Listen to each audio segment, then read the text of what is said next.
सत साहिब सतगुरुदेव की जय। बंदी छोड़ कबीर साहिब जी की जय। बंदी छोड़ गरीबदास जी महाराज जी की जय। स्वामी राम देवानंद जी गुरु महाराज जी की जय हो।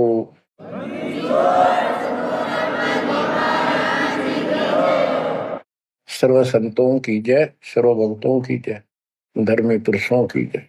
श्री काशी धाम की जय, श्री सुडानी धाम की जय, श्री क्रोथा धाम की जय, श्री बरवाड़ा धाम की जय।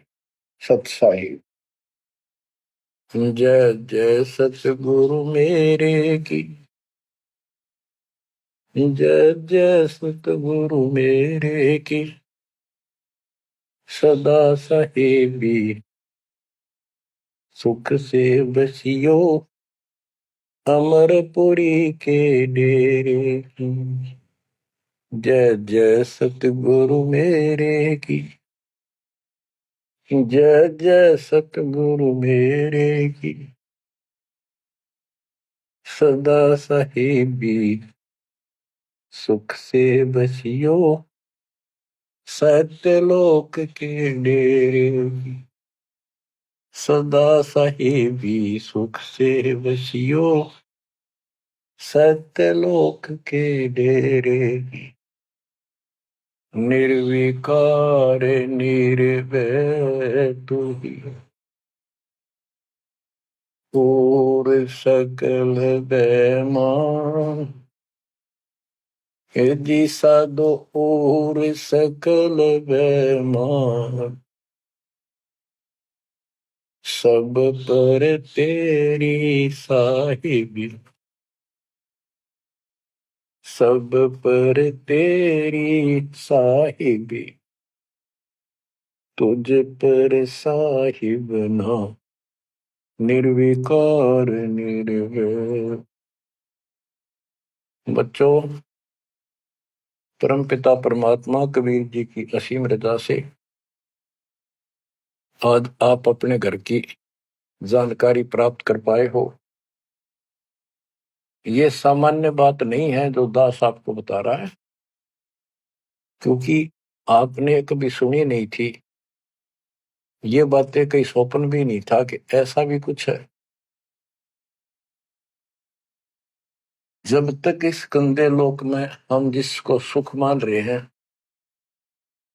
हम आखिरी दुख मानते हैं मृत्यु को, या फिर उस रोग को जो जानलेवा है। बस उसके बाद कितना कष्ट आ जाओ हम उसको दुख नहीं मानते, क्योंकि हम अभ्यस्त हो गए। इस कष्ट को झेलने की आदत बन गई। टांग कट जा, हाथ कट जा, टूट जा, फिर भी हम जीने की आशा करते हैं। और बात भी सही है, वे क्यों तो जन्म हुआ था, फिर मृत्यु क्यों हो रही है। हम और सब कष्ट को स्वीकार करने के तैयार हैं, लेकिन मौत अच्छी ना लगती। हाँ, मौत को जब सरेंडर करते मौत के लिए, जब कति महादुखी हो जा, शरीर कति नष्ट होना हो, कंडम हो जा, उठा जाना बैठा जा, सांस भी साबित ना हो, हम स्वयं जब मानते हैं ये भगवान इसका अच्छा तो मर जावा। वो तो है ही, मरना तो है ही, मरे भीगा। लेकिन मरने के बाद कौन सा सुख होगा। फिर कुत्ता बन गया, गधा बन के कीड़े पड़ गए, वहां कौन संभालेगा। तो ये अभी हमें ये ज्ञान था नहीं, ये ऐसी दुर्गति हो क्यों रही। आपको दास बार बार बताता है, मनुष्य जीवन उन्हीं को मिलता है जो बहुत ही पुण्यकर्मी होते हैं। पिछले जन्म उनके जबरदस्त होते हैं। ये अलग बात है, किसी के ज्यादा होते हैं अच्छे कर्म, किसी के कम होते हैं, पर बढ़िया कर्मों वाले ही मनुष्य जीवन प्राप्त करते हैं। और मनुष्य शरीर में उनको सुविधाएं भगवान देता है जो एक मानव को मिलती है। जिनके पास पैसे ज्यादा हैं वो ज्यादा बकवास करते हैं। कार ले ले, कोठी बन गई, और भी कोई 10-5 प्लाट खरीद ले, यानी भक्ति की तरफ नहीं जा सकते वो लोग। या जो कतिय दुखी है, हैंड टू माउथ है, यानी समय पर रोटी ना मिलती, वो भगवान के लिए जागा कहाँ। उसको सारा दिन रोजगार की समस्या समस्या पर समस्या रहती है। तो कहने का भाव ये है कि जब तक हम थोड़े बहुत सुखी नजर आते हैं, जिस गंदे सुख को अब सुख मान रहे हैं, तब तक हमें भगवान की कभी जरूरत नहीं। ये ज्ञान हो या फिर कष्ट आना शुरू होता जब भगवान याद आता, उसके लिए परमात्मा कहते हैं कबीर साहब, कबीर दुख में सुमन सब करें, सुख में करे न कोई, और जैस सुख में सुमन कर ले तो दुख का एक हुआ। कबीर सुख में सुमन किया नहीं, दुख में करते याद, कहे कबीरता दास की कौन सुने फरियाद। सुख में तो करा नहीं, जब कैर टूटने लग गया चारों तरफ से, कैंसर डिक्लेयर होगी, सांस साबित नहीं आंदा, कई कर्म हीनता फिर भी नहीं मानते कि नाम ले लो और भक्ति कर लो, गला ना देखी जाएगी। उनके इतने कर्म कमजोर होते हैं, संस्कार माड़े होते हैं, खराब होते हैं। थोड़े बहुत कष्ट होकर भी यदि परमात्मा की तरफ लग पड़े, चल पड़े, उसका नाम ले ले, तो भी सहारा देना शुरू कर देता था। बड़ा दयालु है ये। अब भक्ति से सब दूर हो चुके हैं, और जो करते हैं वो पिछले संस्कारी हैं, उनको रास्ता ठीक नहीं मिलता, वो शास्त्र विधि त्याग कर मनमाना आचरण करने पर लगे हुए हैं। कोई बेचारे पहाड़ों पर जाते हैं, कोई तीर्थों पर जाते हैं, कोई पर भी लेने जाते हैं, कोई मंदिर में, कोई मस्जिद में, और कोई मंडी बना रखी वहां मत्था टेकने जाते हैं। यानी उनको चाह भगवान की है पर रास्ता ठीक नहीं। अब जैसा आपने प्रसंग सुना कि पांडव यज्ञ अश्वमेध में एक का पाया साध, गरीब गोरख से ज्ञानी गणे, सुखदेव जति जहान, सीता सी बहु भारिया, बहुत पत्नियां मिल जाएंगी सीता जैसी, अपने धर्म कर्म पे साफ सुथरी रहने वाली। संत दूर स्थान, कहते हैं पांडव यज्ञ अश्वमेध में एक का पाया साध, 33 करोड़ जहाँ थे देवता, 88,000 ऋषि, 12 करोड़ ब्राह्मण, 9 लाख 84 शब्द,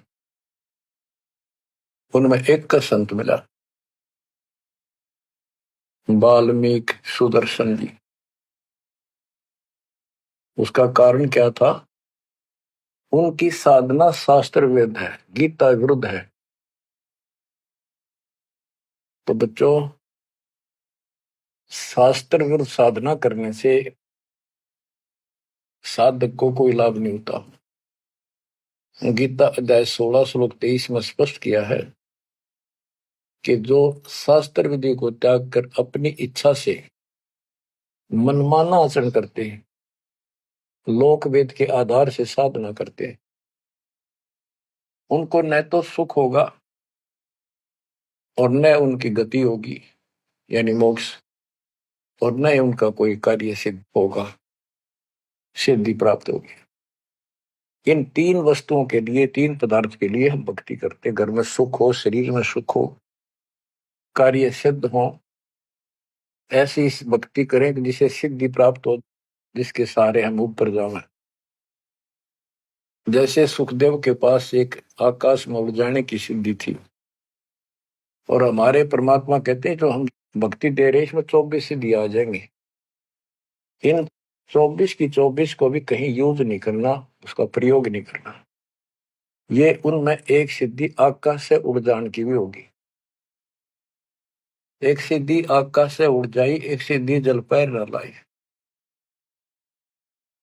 एक सिद्धि कुछ खावे न पीवे, एक सिद्धि जो बहुत जीवे। ये कई कई दिन नहीं खाते पीते तो वो एक सिद्धि होती है। गरीबदास जी कहते 24 को ना मन चावे, सो हंसा सतलोक सदावे। तो कहने का भाव ये है कि ये सब शास्त्र विरुद्ध साधना करने वाले हैं, और अमीन ने जबरदस्त महात्मा मानना थे। ये ऊपर का दिखावा ऐसा गजब का करते हैं, सामान्य व्यक्ति को क्या पता आपको भी पता नहीं था इस ज्ञान के सुनने से पहले ये साधु हमने भगवान दिखाई देते और माथा टेका थे, इन्हें प्रणाम किया करते, इनको खूब दान भी देते थे। ये पता चला ये डले डोहा थे। गरीब डिम्ब करे डूंगर चढ़े, अंतर जीनी जूल, जग जाना ये बंदगी करे, ये बो वसूल बूल। ऊंचे से स्थान पर बैठते हैं ताकि दूर तो दिखे कि महात्मा तपस्या करे, या पहाड़ों पर चले जाते हैं क्यों लोग भी भटक रहे हैं भगवान के लिए। साधु मिल जाए, कोई आशीर्वाद दे दे, घर में बरकत हो जाए, नो हो जाए, नो हो जाए, तो आशीर्वाद लेने जाया करते। और वो जंगलों में साधुओं ने ढूंढा करते, तो वो छोटा मोटा आशीर्वाद दे भी देंगे, थोड़ी बहुत राहत मिल भी गई तो मोक्ष तैनो का नो रह गया। गरीब डंब करे डूंगर चढ़े, अंतर जीवनी झूल, जग जाने बंदगी करे, भक्ति करे, ये वो असूल वो। बच्चों, आपको बताया है जो दास एक भी शब्द बोलता है ये अपनी तरफ से नहीं, ये गॉड गिवन है। और परमात्मा ने किसको दिया? अपनी प्यारी आत्मा संत गरीबदास जी को दिया। उनके द्वारा अमर ज्ञान लिखवाया गया है, वो आपको सुना रहा है दास। रग यजु है श्याम अथर्व, ये चारों वेद चतुभंगी रे, सूक्ष्म वेद बाचे साहिब का, सोहंसा सतसंगी रे। जो परमात्मा का सूक्ष्म वेद पढ़ता है वो सत्संगी है। चारों वेद ऋग यजु साम अथर्व, ये चारों भ्रमित ज्ञान युक्त है, इनसे जीव को कोई लाभ नहीं होना, मोक्ष नहीं हो सकता। तो दास आपको ये सूक्ष्म वेद सुना रहा है। अब कुछ वाणी सुनाऊंगा। ये माया का ग्रंथ है। एक बाल्मीकि नीचे कुल साधु, जिन संघ पंचायन पूरे न दू। एक बाल्मीकि जाति का, जिसको तुम नीचे को मानते थे, वो था साधु, जिसने वो पंचायन शंख बजा दिया।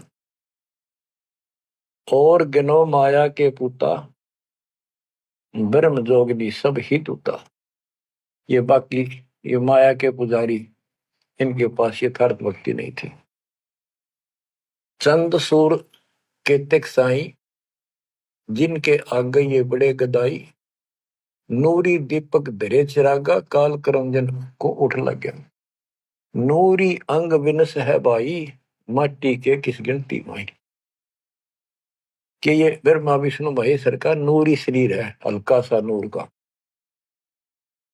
इन देवताओं का नूरी शरीर है, ये नकली नूर है, असली नूरी शरीर सतलोक में है।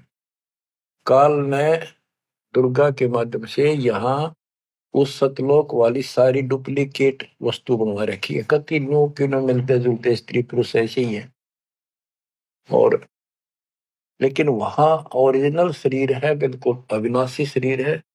यहाँ कहते ब्रह्मा विष्णु महेश के नूरी शरीर है। ये नूरी अंग विनसय है भाई, माटी के किस गिनती भाई।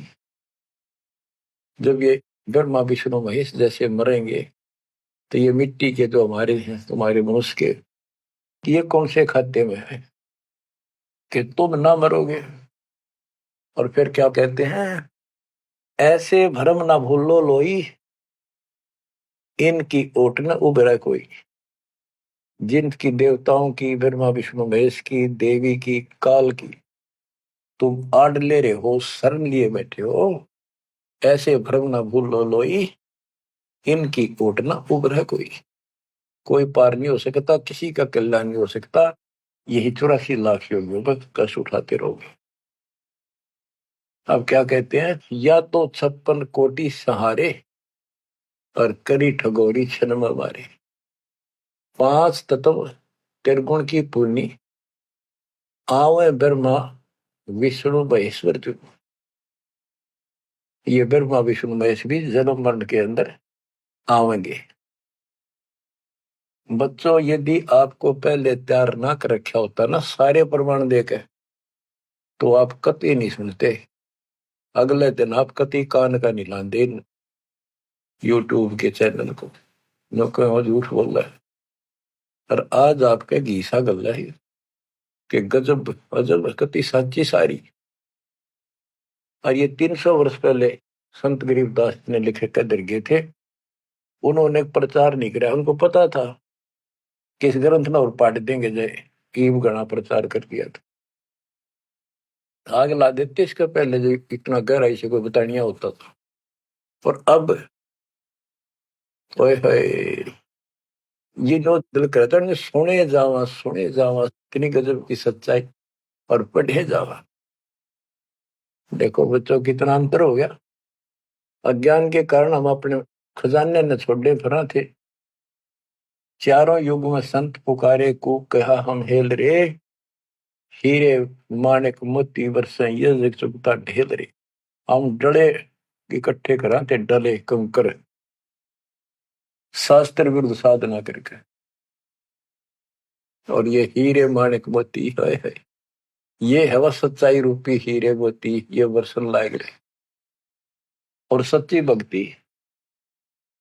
अब क्या बताते हैं, ऐसे भ्रम ना भूलो लोई, इनकी ओट न उभरे कोई।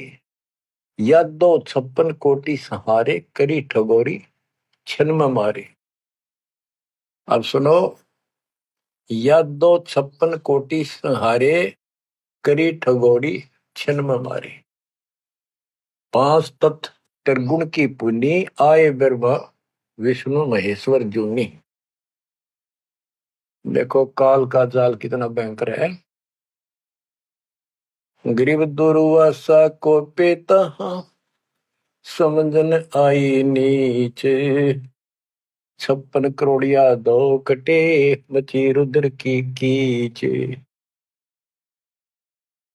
गरीबदास जी कहते दुर्वासा तपस्या कर कर परमाणु बम बन गया, सिद्धियां भरगी, वचन की शक्ति आ गई। यादों के अंदर एक अभिमान हो गया था कि हमारे साथ श्री कृष्ण जी हैं।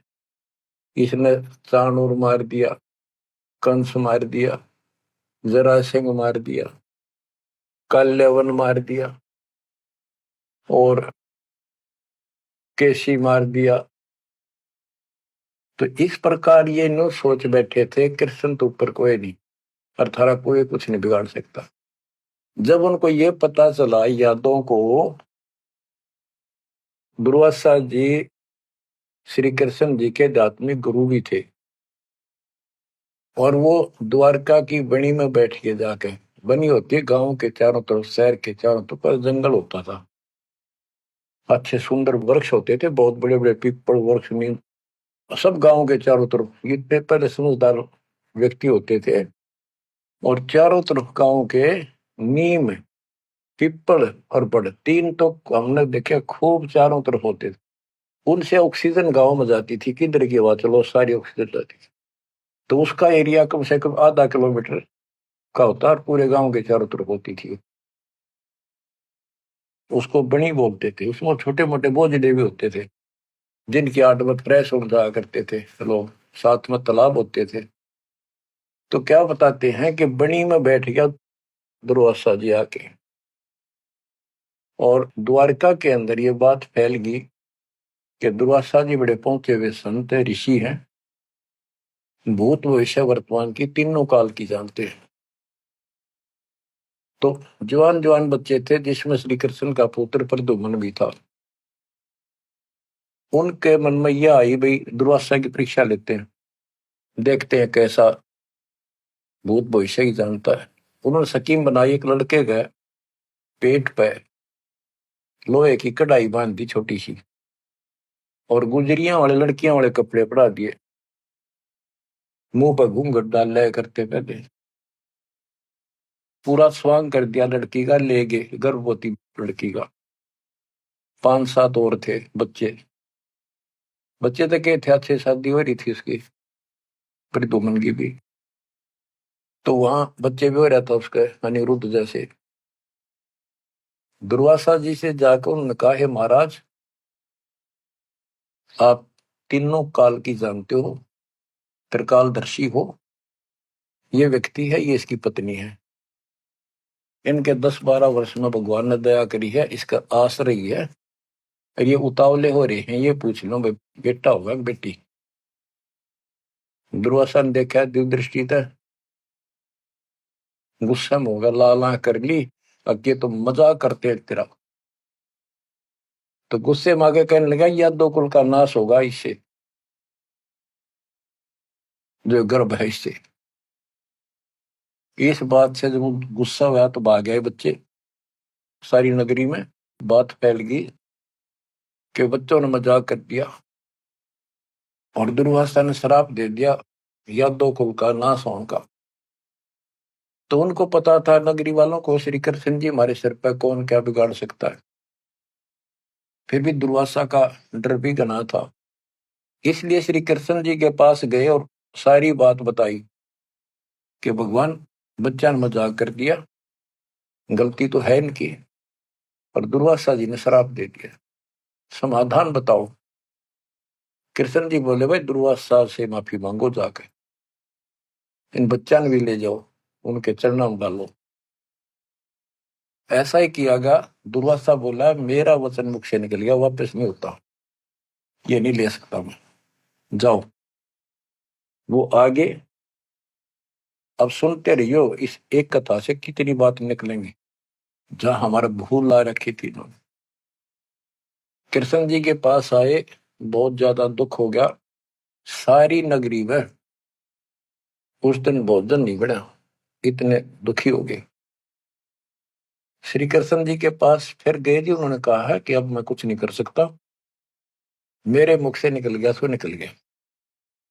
श्री कृष्ण जी बोले, कैसा करो, ये जो कपड़े बांध रखे थे ना, गाबा ऊपर, कढ़ाई के ऊपर रुई राई थी, और फिर नीचे कढ़ाई थी, कढ़ाई न तो घिसा के कति चूरा कर दो उसको, इन कपड़ों को फूक के और वहां डालो प्रभास क्षेत्र में, दूर यमुना के किनारे। तो उन्होंने सब ने जाकर वो कपड़े, उस लड़की का रूप बना था, वो फूक फाक दिए, दरिया में बहा दिए, और वो कढ़ाई के सान ला के नंबर ला दिया उनके। सारा दिन लगे रहे, पत्थर पे घिसाएंगे, वो पूरा वहीं पडारा किनारे बजाता रहा।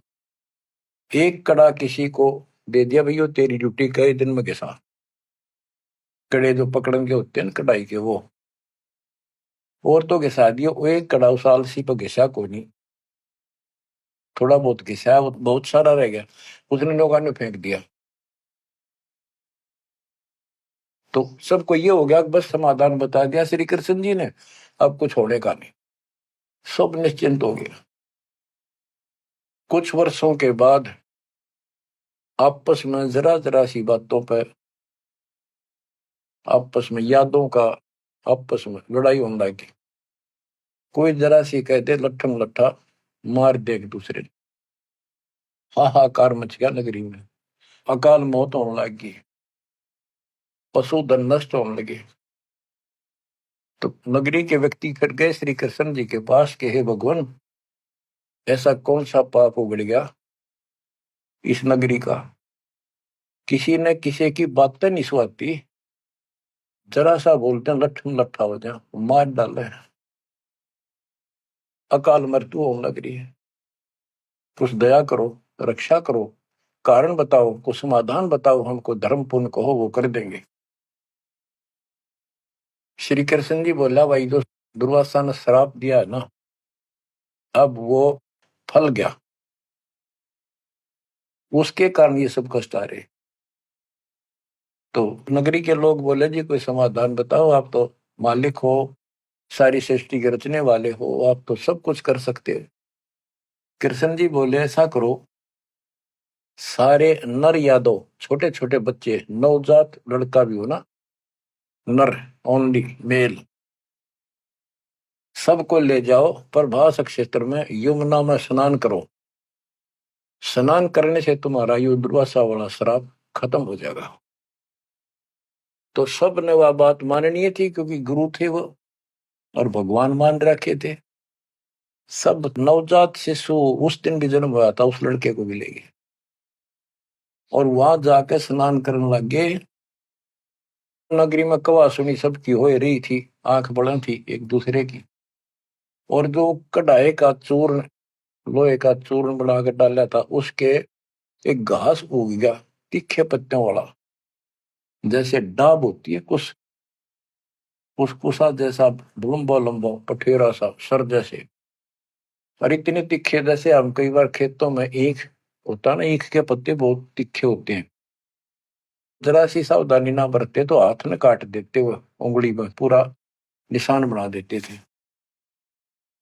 और वो तो फिर दुर्वासा के श्राप के थे। वहां पर उस सरकंडन पाड़े सर ने और एक दूसरे को मारो, वो तलवार का काम करे, गर्दन कटके नारी पड़ जाए। वो 56 करोड़ यादव आपस में कटके मर गए, थोड़े बहुत बचे। फिर कृष्ण जी को पता चला जी सारे कटके मर गए, आप तो को तो शराब खत्म हो जाएगा, ये सारा कुल नष्ट हो गया। वहां तो विष्णु पुराण में लिखा है, श्री कृष्ण जी गए और उन मूसल पाड़ के हुए, उसने भी रहे थे यादव खुद मार दिए, काट दिए सबको, अकेला बच गया। और फिर जाके एक पेड़ के नीचे बैठ गया। अब वो श्री कृष्ण ने नहीं मारे, उसमें काल बड़के मारे। जिसकी पूजा करें, जिसका पुत्र था, उससे का नाश कर दिया। फिर क्या बताते हैं, जो बाली मारा था श्री रामचंद्र जी ने एक वृक्ष की ओट लेकर, बाली को मार के सुग्रीव को राज दिया। सुग्रीव ने फिर रामचंद्र जी की हेल्प करी लंका पर युद्ध करने के लिए। वो बाली उसने मारा था धोखा करके, आमने सामने श्री रामचंद्र जी लड़ नहीं सका, उसमें इतनी ताकत थी, 50% पावर खींच लेता था बाली। इसलिए वृक्ष की ओट लेकर सुग्रीव ने बता दिया उसके भाई ने, वृक्ष की ओट लेकर मार सकते हो, वैसे नहीं सामने नाड़ा। वृक्ष की ओट लेकर थोड़ा सा मुंह काटा, तीर ठोक दे। जब 7-8 तीर मारे, जब वो मरा था। फिर बाली ने कहा था जी आपने बहुत बड़ी गलती कर दी, आपका मेरा के रोला था, हमारा भाई भाइयों का झगड़ा था, और फिर लड़ना था, सूरवीर थे, आमने सामने आते, आपको पाप लगा, आपने बदला देना होगा। तो रामचंद्र जी ने बताते हैं, कहा कि मैं तेरा बदला दूंगा। श्री कृष्ण रूप में श्री राम जन्मे और वो ये बाली एक बालिया नाम का शिकारी बना। अब क्या था, वो जो एक कड़ा बच्चा था, पूरा घिसा नहीं, वो एक मछली ने खा लिया, कोई खाद्य पदार्थ समझ के, वस्तु समझ के, और वह मछली पकड़ ली उसने, उस शिकारी ने, बालिए ने। उसने जब वह काटी मछली तो उसमें तो चमकीली धातु निकली। वो ले गया सुनार के पास, उसने सोची कोई चांदी दिखा है। सुनार बोला है लोहा बहुत गजब का है, चांदी नहीं है। लोहार के पास ले गया, लोहार से कहा कि इसका यू तीर बना दे मेरा, जहर में बुझा के, तो इसको विशेष रखूंगा, अलग से कोई भयंकर जानवर आ गया, शेर शार, तो उसको मार दूंगा अपने जीवन रक्षा के लिए। तो उसने वो तीर बनवा लिया उस कड़े का, जहर में बुझवा कर, पॉइजन युक्त करवा लिया। वो बालिया नाम का शिकारी सारे दिन से भटक रहा था, उसको शिकार नहीं मिला। और श्री कृष्ण जी वृक्ष के नीचे लेटे हुए थे और उसने अपने एक घुटने पर दूसरा पैर रखा था, तलवार सामने दिखाई देता, उसमें पद्म था और पद्म चमक रहा था, खूब उसकी रोशनी होती है पद्म की, जैसे 100 वाट का बल्ब हो। अब शिकारी ने देखा उस झुरमुट टहनी नीचे तक टिकी हुई थी वृक्ष की, तो अच्छी खासी वह बढ़िया सी छाया थी, आराम से वो लेटा हुआ था गर्मी से बचाव के लिए। तो उसने दूर से देखा कि ये मृग बैठा है, हिरण की आंख चमका है, इधर से जाऊंगा तो ये भाग जाएगा, सारा दिन का कोई शिकार मिला नहीं है, खाली जाऊंगा तो फिर खाऊंगा क्या। उसने वहीं से वो विषाक्त तीर मार दिया, पॉइजन युक्त, जहर से बुझा हुआ तीर चला दिया, तो पैर में लग गया आके सीधा उस निशाने पे, पदम के पास। कृष्ण जी पीड़ा के कारण कर रहा है, मर गया रे, मार दिया रे, किसने मार दिया? तो वो शिकारी घबरा गए, तो आदमी मर गया। जल्दी जल्दी चलकर देखा तो ये तो कृष्ण जी है, द्वारकाधीश, सिर पर मुकुट है। तो उसने हाथ जोड़ कर माफी मांगी, हे राजन, मेरे से धोखा हो गया, और मैंने सोचा कि आपके पैर में कोई चमकीला वस्तु लगी है, पदार्थ। मैंने सोचा ये मर्ग की आंख से, और यूं तो जहर से बुझा हुआ तीर था। मालिक, बच्चों को भी माफ कर दो। श्री कृष्ण बोले, भाई कोई बात नहीं, यूं तेरा मैंने बदला दे दिया, तेरा दोष नहीं है, ये होना ऐसे ही था, पूर्व निर्धारित था। तो बादिया बोला, हे भगवान, आप राजा और मैं एक निर्धन व्यक्ति, जंगल में भटकने वाला, आपका और मेरा के हिसाब किताब, क्या बदला हो सकता है? तब श्री कृष्ण जी कहते, भाई तू बाली था, बड़ा बलवान था, सुग्रीव का भाई था, और मैं रामचंद्र रूप में अपनी पत्नी की खोज में भटक रहा था, और तेने अपने भाई को दुखी कर रखा था। उसने मेरे से वायदा किया, सुग्रीव ने, तेरी मदद कर दूंगा, मेरे भाई तो मेरा राज दिला दे। तने सीधे हाथों दिया नहीं तो युद्ध करना पड़ा, वृक्ष की ओट लेकर मैंने तू मारा, वैसे नहीं मार सकता था, वो मेरे से गलती बनी थी, धोखे से मारा तेरे, आज तूने भी मुझे धोखे से मार दिया, मैंने अपना बदला दे दिया, अब तू जा, और हो सके तो पांडवों को बता दे जाके, मेरे रिश्तेदारों को, कि ऐसे ऐसे हो गया, सारा यादव को लड़का मर गया, श्री कृष्ण भी अंतिम सांस गिराए। इतने में कुदरती, सारा खेल काल का, वो कुदरती आगे पांचों पांडव कुशल मंगल पूछने के लिए रिश्तेदारों में यहाँ जाते रहते हैं। पता चला नगरी सारी कटका मरी पड़ी है, इधर उधर खोजा, उस बालिए ने बता दिया, उस पारदी ने, शिकारी ने बता दिया, आप किसने खोज रहे हो, कौन हो? वो बोले, हम पांडव हैं, श्री कृष्ण के हम रिश्तेदार हैं, और ये तो नाश हो गया, श्री कृष्ण जी भी ना पाया। उसने बता दिया, ऐसे उस वृक्ष के नीचे पड़ा है, वो अपनी ना बताई गलती के, देख उठ दे नौका कहो तो खिस गया, वो वहां आ गए। तो श्री कृष्ण जी से उन्होंने पूछा, जी क्या कारण हो गया? तक वही ऐसे ऐसे बच्चा ने मजाक कर दिया था, दुर्वासा ने श्राप दे दिया, या तो होनहार थी और होनी थी।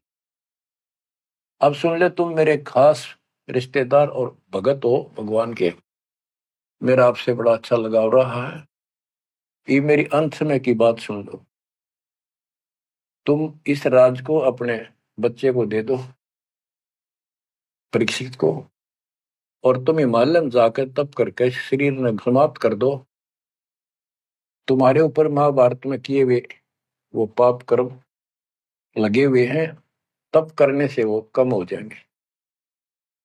अब अर्जुन पे उस समय रुका नहीं गया, क्योंकि गीता बोलते समय उसने कहा था कि तुम्हें कोई पाप नहीं लगेंगे, ये तो मैंने मार रखे, तेरे दोनों हाथों में लाडू अर्जुन, युद्ध में मर गया स्वर्ग जाएगा, जीत गया तो राज करोगे। उस समय अर्जुन बोला, भगवान आप पश्चात ऐसी परिस्थिति में हो, अब ये बात मैंने बोलनी नहीं चाहिए, लेकिन ये परिस्थिति पहले भी आई थी, जब आपने मेरे भाई युधिष्ठिर को दुखी होते को देख के, हमने जो बताया था कि इसको बड़े भयंकर स्वप्न आ रहे हैं, कष्ट है, सारी रात जागता रहता है, खाता नहीं पीता नहीं, बड़ा कष्ट में है, तो आपने बताया था कि तुम्हारे ऊपर वो पाप है जो तुमने महाभारत में बंधुघात किया था, उसके कारण ये कष्ट आया है। उसका समाधान आपने बताया, अश्वमेघ यज्ञ, वो भी हमने कर दिया अरबों रुपये लाकर। आज आप वो पाप फिर बता रहे हो? हे भगवान, जब क्या कह रहे थे, जब गीता सुनाओ थे। मैं मना करूं था युद्ध नहीं करूं, मतलब मांग कर खा लेंगे, लेकिन आपने मेरे को टिकट नहीं दिया। ऐसा भयंकर रूप दिखाया, मैं डर गया। मैंने सोच लिया था जो युद्ध ना करूंगा तो यूं मारेगा। एक बार और दिखा दिया ऐसा भयंकर शरीर, मेरा तो वैसे हार्ट अटैक हो जाएगा। इस कारण से मैंने युद्ध करना स्वीकार कर लिया। ये भगवान आपको हो हिमालय चले जाओ, राज छोड़ जाओ, ये कोई सा भी लाडू हाथ में कोई नहीं, ना युद्ध में मरे और ना राज रहा। ऐसा धोखा आपने कराया क्यों? आप तो हमारे खास थे, रिश्तेदार थे, सारा कुछ हो। तब कृष्ण कहता भाई मुझे नहीं पता वो क्या हो यार, क्या नहीं, और मैंने क्या कहा था, अब मुझे कोई याद नहीं है, इस स्थिति में नहीं हूं मैं। युधिष्ठिर बोला अर्जुन इस समय ये बात ना करें। हो लिया जो हमारे भाग में था हो गया। श्री कृष्ण बोला या कोई नर या दो नहीं बचा है, लेडीज हैं केवल, इनको ले जाओ, इनकी रक्षा करो, अपने साथ ले जाओ वहां पर, या इनको जंगली लोग दुखी करेंगे, इनकी इज्जत लूटेंगे, ले जाना। और मेरे शरीर को फूक के बॉक्स में डाल दियो, बॉक्स में लकड़ी के में। तो उन्होंने ऐसा किया, फूक के बॉक्स में डाल दिया, उसको दरिया में बहा दियो। तो बच्चों ऐसा ही किया गया। अब चारों पांडव तो आगे, और अर्जुन की ड्यूटी लाए तुम सब लड़कियों को लेकर, औरतों को, और आ जाना। तो लेकर अपने घोड़े खच्चर उन्हें बैठा बठू कर चाल पड़े। रास्ते में बिल्ला ने, जंगली लोगों ने उनको घेर लिया, अर्जुन के साथ युद्ध करे। अर्जुन पीटा, अर्जुन पर वो धनुष उठा भी कोई नहीं, जिसने महाभारत के युद्ध में लाखों आदमी मार दिए थे, उठा नहीं, उससे जो खड़ा खड़ा पिटे। वो क्या करा उन दुष्ट लोगों ने, दुष्ट औरतों को ले गए, धन लूट ले गए, और थोड़ी बहुत बची उनको लेकर अर्जुन अपने घर आ गया, वहां इंद्रप्रस्थ आ गया। फिर वो कोस रहा है श्री कृष्ण को, कितने सारे धोखा करे हमारे साथ, नाश करवाना था, युद्ध करवाया, जब तक मेरे में ताकत देती एक मारू था 10 मरे थे, और आज मेरा हाथ भी ना उठा, धनुष तो दूर की बात है। गीता में ये काल कहता है कि मैं बलवानों का बलवान, बुद्धिमानों की बुद्धिमय ही हूं। वहां तो शक्ति दे दी नाश कराने, वह छीन ली वापस। ऐसे धोखेबाज भगवान की भक्ति करके हमने असंख्यों जन्म नष्ट कर दिए बच्चों। अब बताओ, अब सुनो इस कथा का निष्कर्ष। ना तो पांडवों को स्वर्ग मिला, नरक में पड़े, ना वो राज रहा, और जैसे किसी ने श्राप दे दिया, ये 3 ताप के अंतर्गत कष्ट होता है, वो 3 ताप का कष्ट भी श्री कृष्ण जी से समाधान नहीं हुआ। पहले कह दिया कि इसको घिसा के सारे कढ़ाई को, कपड़ों को फूक कर उस चूरे को जमुना में डाल दो, तुम्हें ये दुख नहीं होगा, दुर्वासा का श्राप कष्ट नहीं देगा। वो सारा कर दिया। फिर बोले कि उसमें स्नान कर लो, जमुना में नहाने से सारा श्राप कट जाएगा। वो बेचारे नहा भी लिए, वो श्राप तो कटा कोई ना, वो कट कम रही है। तो ये नकली जितने संत हैं नो धोखा दे रहे तुम्हारे साथ। वह ऐसा चढ़ा दो, वहां स्नान कराओ, पर भी में नहा लो, कुंभ का मेला बड़ा, पर भी में नहा लो, मुक्ति हो जाएगी है, उस तालाब में नहा लो, तीर्थ में, वहां मुक्त हो जाएगा। ये नो विरान मट्टी करे, कुछ होना जाना नहीं। तुम कौन राम का जपते जापम, ताते कटे ना तीनों तापम। अब क्या बताते हैं, ऐसे भरम न भूलो लोई, इनकी ओट न उबरे कोई, या 256 कोटि सहारे, करी ठगोरी छन मोरे, 5 तत्व त्रिगुण की पुनी, आए ब्रह्मा विष्णु महेश्वर जूनी, अष्ट सिद्धि 9 निधि मन के पोए, जा पर ब्रह्मा विष्णु महेश्वर रोए, नौ अवतार पार ना पाए, ब्रह्म जोगिनी सब डकाए। कृष्ण विष्णु कन्वा भगवाना, ब्रह्म जोगिनी संग खिलाना, 14 लोक रसातल कूटे, कोई गुरुमुख साधु बिरले छूटे। के कोई गुरुमुख साधु पूर्ण संत का उपदेशी भगतमती केवल इनका बचाव हुआ। यम किंकर के धाम नरेशा, सट दर्शन के बंधे केसा, विष्णुपुरी लूटी विधि भारी, जा चंदा बदनी कामनी नारी। भोग विलास करें वहां प्राणी, बोर पड़े हैं चारों खानी। कहते ऊपर के लोकों में ये सारी बकवाद करे, क्योंकि वो स्वर्ग का होटल हो तो वो बकवाद है, और वो है क्या, अपनी जेब कटवा के पुण्य खत्म करके फिर पृथ्वी पा के धक्के खावे, कुत्ता बने गधा बने। भोग विलास करें वहां प्राणी, बोर पड़े हैं चारों खानी। शिव पर लूटे कूटे बहु भांति, ये जम क्यों कर तोड़ते हैं छाती। बच्चों, स्वर्ग बैकुंठ मठ सब लूटे, बिस्त बीज थे सो नहीं छूटे। ब्रह्मंड 2100 आग लगी है, या कर्तबाजी सब ठगी है। बच्चों, बहुत अच्छी किस्मत आपकी, आपको ये अमर ग्रंथ, अमर ज्ञान और सत्य कथा सुनने को प्राप्त हो रही है। कुर्बान हो जाओ, इसको हल्के बना लो। मालिक आपको मोक्ष दे, सदा सुखी रखे। सत्साई।